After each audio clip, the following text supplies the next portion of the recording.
Drummond. Very much, Mr Deputy Speaker, and can I congratulate the honourable friend for the member for Crawley for bringing this bill forward, and I totally and wholeheartedly support it.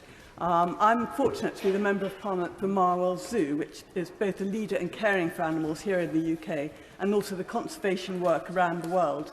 Marwell is emerging from the challenges of the pandemic when it was closed or restricted for so long, like so many other centres of its kind. And it's a wonderful place, both as a tourist attraction and as a centre for excellence of wildlife conservation. And I've sought the expert views of its Chief Executive, James Crackney, in preparing to speak today.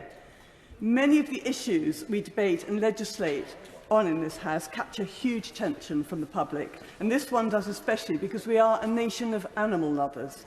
Issues relating to animal welfare make up a huge proportion of the correspondence I receive as an MP, and I'm sure that other members will have a similar experience.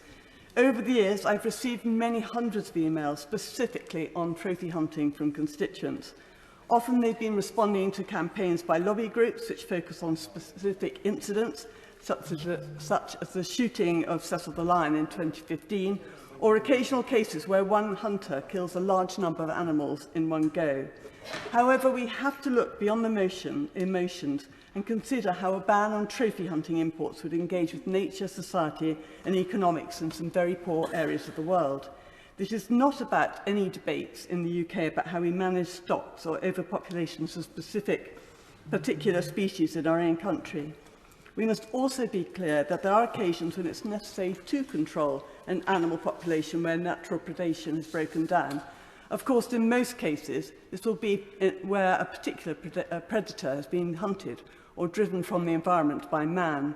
But it is clear when it comes to trophy hunting, there are problems which we must address. This is also an area where I have a personal interest through the work of my father in Yemen and Oman in the 1960s. While he was based in the region with the Trucialom and Scouts, he became involved in the effort to record and save the Arabian oryx. This beautiful animal was once common across the Middle East, from Sinai to Iraq and on the Arabian Peninsula. It is thought that there was likely an encounter with an Arabian oryx at sometime in the past by a European traveller, which actually gave rise to the legend of the unicorn, although the oryx actually has two straight horns and not one. Gradually, the oryx was hunted to extinction across the wider Middle East.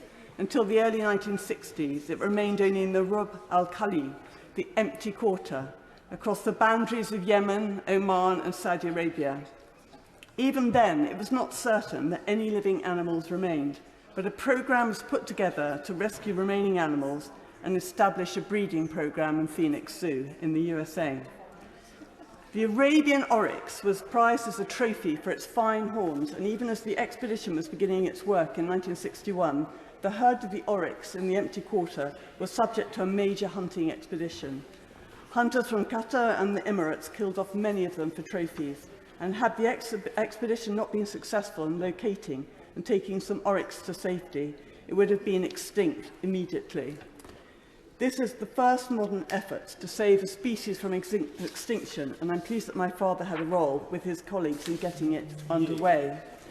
In the more lax circumstances in the mid-1970s, the Arabian oryx was eventually trophy hunted to extinction in the wild, where not for the success of the breeding programme in zoos, it would have gone in the same way as the dodo. I am pleased that it's been possible since the 1980s to reintroduce the oryx to a number of locations in the Middle East. There are now populations in Oman, Saudi Arabia, the UAE, Jordan and Israel, but it's still classed as vulnerable. The Arabian oryx would fall into the scope of this bill, being an Annex A species within CITES. And this is one example covering one of the many species which are endangered. We tend to think of elephants and lions as being most at risk, but there's a huge range of animals hunted for trophies around the world which deserve protection. Opponents of the kind of bill that we're looking at today make a case that trophy hunting benefits states which are less wealthy than the UK and warn of unintended consequences, as we've just heard from the last speaker. This is something I've been looking at in the lead up to this second reading debate. I wanted to be sure in looking at this bill that the end of the trophy hunting, which sadly this bill alone cannot lead to, would destabilise fragile economies or ecosystems in the developing world. I think the evidence is convincing that it will not have these negative effects. Trophy hunting can lead to destabilise social organisations and species such as lions, where males are killed preferentially by trophy hunters. This disorganisation has led to an increased female and cub mortality and an accelerated population decline. If you kill an excessive number of male lions, you indirectly kill their families too, and you harm the entire reproductive capacity of the species. Zimbabwe, whose lion population has been stabilised in the way I've just described now, has been a source of more than a quarter of trophy-hunted imports to the UK over the last 20 years. Trophy hunting as a benefit to the local economy is only of doubtful value. The function of trophy hunting estates is similar to other high-end tourist resorts with a range of facilities and leisure for tourists. The profits from these resorts does not stay with the local population, who are mostly a source of cheap labour, and ends up in the bank accounts of tour and resort operators, mostly not based in the target country.